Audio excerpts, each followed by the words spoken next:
Hello student teachers, एक बार फिर से आप सभी का स्वागत है आपके अपने यूट्यूब चैनल पर जिसका नाम है ट्रेनिंग जंक्शन। जैसा कि भाई साहब आपको पता है कि सबसे पहले सबसे बढ़िया जो अपडेट आता है आपको इसी चैनल पे मिलता है। तो अभी जस्ट थोड़ी देर पहले आपका बीपीएससी ने अपनी गलती मानी और आपका जो अभी एग्जाम हुआ है उसकी आंसर की रिजल्ट, ऑब्जेक्शन और आपका जो टाई ब्रेकर अभी तक क्लियर नहीं हो रहा था ना कि दो लोगों के सेम नंबर होने पे किसको वरीयता दी जाएगी, क्या डेट ऑफ बर्थ को, क्या अल्फाबेटिक ऑर्डर को। तो याद रखिए, ना तो ये डेट ऑफ बर्थ को वरीयता दे रहे हैं ना ही अल्फाबेटिक ऑर्डर को। किसको दे रहे हैं आइए खुद देख लेते हैं। और हाँ, अगर चैनल पे पहली बार आए तो चैनल को जरूर सब्सक्राइब करिएगा। तो जस्ट अभी थोड़ी देर पहले आपका नोटिस आया है, तो चलिए उस नोटिस को पहले हम लोग देख लेते हैं, ठीक है।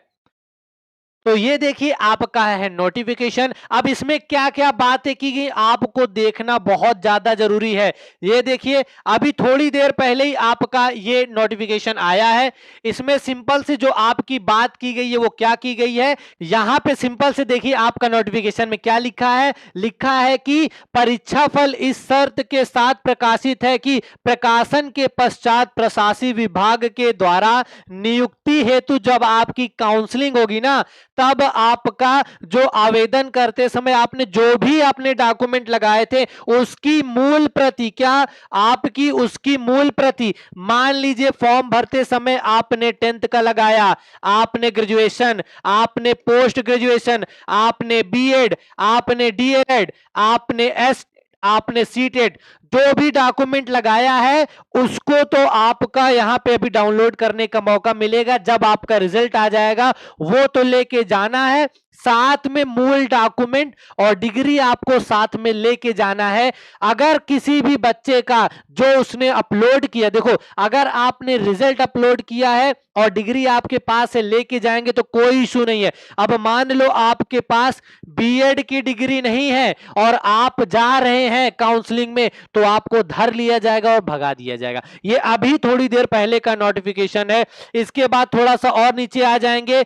अब दूसरा देखो क्या इन्होंने बोला है कि अभ्यर्थियों को सूचित किया जाता है कि ऑनलाइन आवेदन करते समय पोर्टल पर आपने जो भी अपने डॉक्यूमेंट अपलोड किए थे उसको क्या करना है, सभी प्रमाण पत्रों को डाउनलोड कर, जब आपका डीवी स्टार्ट होगा, काउंसलिंग होगा, तो लॉगिन करके आपके लिए पोर्टल ओपन हो जाएगा। आपको डाउनलोड करना है और उसमें आपका वाटर मार्क दिया हुआ होगा। मतलब वाटर मार्क जैसे आपने एडमिट कार्ड देखा था, एडमिट कार्ड पे गोला गोला बना हुआ था ना, वही था बीपीएससी का वाटर मार्क। और जो भी डॉक्यूमेंट आपने अपलोड किया होगा उन सभी में वो वाटर मार्क आपका दिख जाएगा और आपको काउंसलिंग में ये सब लेके जाना है, ठीक है। अब थोड़ा सा और नीचे आ जाते हैं। दूसरा, जो भी आपके क्या है दिव्यांग अभ्यर्थी है, जो जिनको स्वास्थ्य से रिलेटेड दिक्कत थी, तो वो क्या करेंगे, आईजीआईएमएस या एआईआईएमएस से उनकी जांच करवाई जाएगी अगर वो दिव्यांगता का सर्टिफिकेट लगा के लाभ लेना चाह रहे थे तो। और दूसरा आपका क्या है कि जो आपकी क्या बिहार के रहने वाले हैं उनका क्या चेक किया जाएगा, उनका आपका जाति प्रमाण पत्र देखा जाएगा, ठीक है। और कट ऑफ से रिलेटेड भी देखो ये नोटिफिकेशन में उन्होंने सब कुछ निकाल दिया, क्या कि जो कट ऑफ रहेगी, सिंपल से याद रखिएगा, कट ऑफ में इन्होंने क्या बोला है कि जनरल के लिए 40%, मतलब यूआर कैटेगरी के लिए 40%, यानी मिनिमम अगर आपका 48 नंबर नहीं है तो पहले ही आप रेस से बाहर हैं। उसके बाद क्या होगा, आप रेस से बाहर तो बिहार के जो रिजर्व कैटेगरी के लोग हैं ना उनको ये सीट दे दी जाएंगी, ठीक है। ये हो गया। अब उसके बाद थोड़ा सा और नीचे आ जाते हैं, आपका जो इसमें दिया हुआ है उसके बाद आपका ये देखो इन्होंने क्या है, टाई ब्रेकर, जिसके लिए इस वीडियो को बना रहे हैं कि आपका क्या लिखा है। जैसा कि आपको पता है कि भाषा के क्वालिफाइंग होने के कारण इसके प्राप्तांक को छोड़कर 120 नंबर का जो क्वेश्चन बना था उसमें जो सफल अभ्यर्थी थे 120 नंबर से आपकी मेरिट बनने वाली है, ठीक है।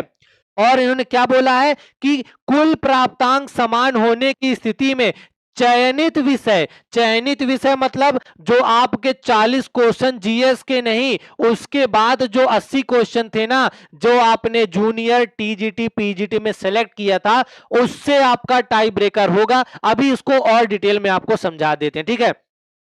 आपके जो अंतिम 80 प्रश्न होंगे उसके प्राप्तांक के प्रथम टाई ब्रेकर के रूप में देखा जाएगा। अब टाई ब्रेकर क्या होता है, आइए उसको थोड़ा समय आपको डिटेल में छोटा सा समझा देता हूं। टाई ब्रेकर मतलब कि जैसे कोई दो स्टूडेंट है, मान लो एक स्टूडेंट ए है, एक स्टूडेंट बी है। अब मान लो जीएस का पेपर और यहां पे सब्जेक्ट रिलेटेड पेपर 80 क्वेश्चन। अब जीएस वाले में इसके मान लीजिए आप 37 क्वेश्चन है ए के, और बी के यहां पे क्वेश्चन मान लीजिए 32 क्वेश्चन है। अब यहां पे इस भाई साहब के क्वेश्चन है 50, और यहां पे ये भाई साहब के आपके नंबर बनते हैं कितने, आपके बनते हैं 55 नंबर। कितना, आपके 55 नंबर।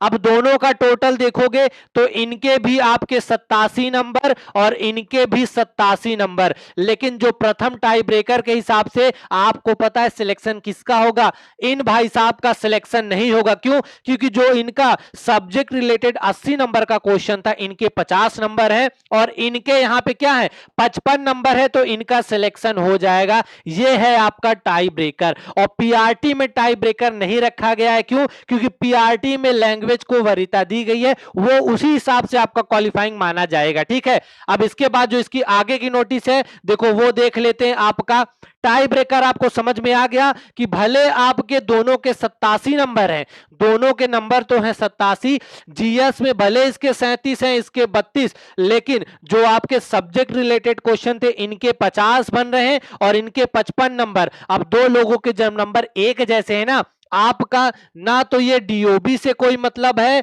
ना ही अल्फाबेटिकल ऑर्डर से। डायरेक्ट टाई ब्रेकर दो, और बोलो कि लोगों को लग रहा होगा कि टाई ब्रेकर नहीं होगा, लोगों के एक जैसे नंबर। भाई क्यों नहीं होगा, इतने कम बच्चे थे, सीट इतनी ज्यादा थी, तो टाई ब्रेकर तो बहुत अहम रोल निभाने वाला है। तो टाई ब्रेकर समझ में आओगा कि जिसकी सब्जेक्ट रिलेटेड में जीत हुई, टाई ब्रेकर में भी उसकी ही जीत होने वाली है, ठीक है। अब आगे थोड़ा सा और देख लेते हैं। नोटिस में जो आपका यहां पे दिया हुआ है, वो क्या दिया हुआ है कि आपका कक्षा 1 से 5 यानी पीआरटी में आपकी भाग 3 नहीं था। पीआरटी में आपने देखा 120 नंबर का पूरा आपका जीएस का पोर्शन था, तो इसमें कोई टाई ब्रेकर आपका नहीं रहेगा। लेकिन टाई ब्रेकर एक के बाद समान अंक होने की स्थिति में द्वितीयक टाई ब्रेकर भाषा के प्राप्तांक का उपयोग कक्षा 1 के 5 1 से 5 में किया जाएगा। अब यहां से आप लोग ध्यान से चीजें समझ लो, क्या कि याद रखना, ये तो था आपका क्या, अगर आप टीजीटी हो या तो आप पीजीटी हो या तो आप जूनियर हो, लेकिन अगर आप पीआरटी के लिए हो, क्या अगर आप पीआरटी के लिए हो तो आपके लिए टाई ब्रेकर क्या होगा, आपका जो लैंग्वेज के 30 क्वेश्चन थे। अब मान लो यहां पे दो लड़के हैं, ये मैं पीआरटी का बता रहा हूं, ए और बी। 120 में से मान लो इनके 97 नंबर है, इनके भी 120 में से 97 नंबर है।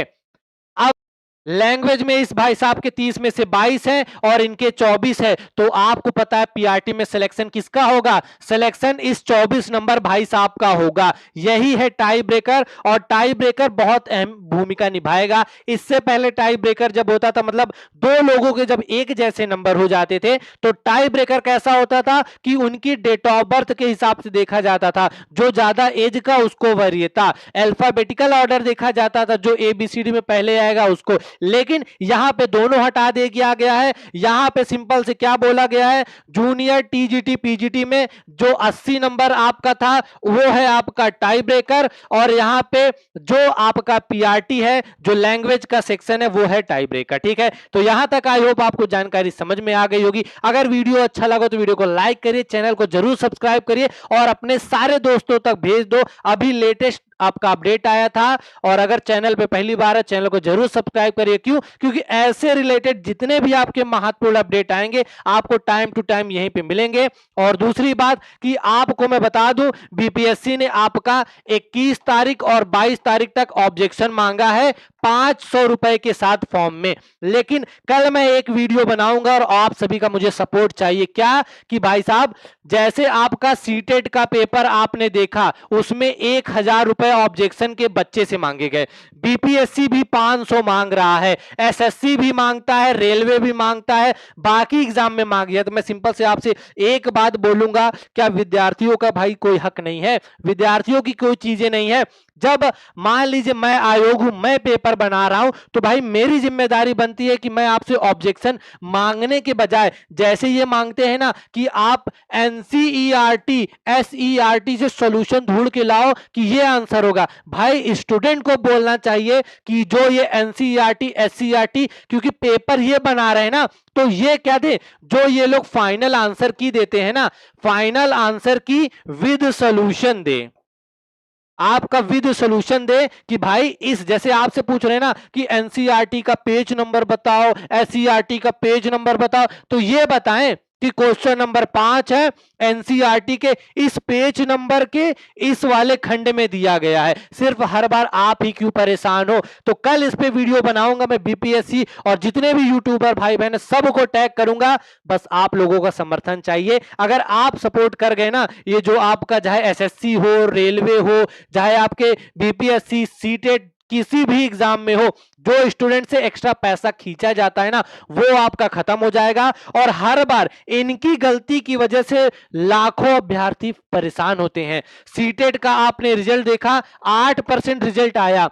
क्यों 8% रिजल्ट आया? क्योंकि 90 नंबर पासिंग था, 89 नंबर कम से कम आपके 50,000 बच्चों का आया। अब वो एक नंबर कहां गया? इनकी गलत आंसर की वजह से। अगर आप चाहते हैं ये गलत आंसर की दोबारा ना हो, तो कल के वीडियो में भर के सपोर्ट करिएगा। और अगर चैनल पे पहली बार है, चैनल को सब्सक्राइब करिएगा। और आपका परिवार है, और मैं बार बार बोलता हूं, यहां से जो भी चीजें होंगी जो आपके लिए सरल होगा, उसी पे बात उठाई जाती है और आगे भी उठाई जाएगी।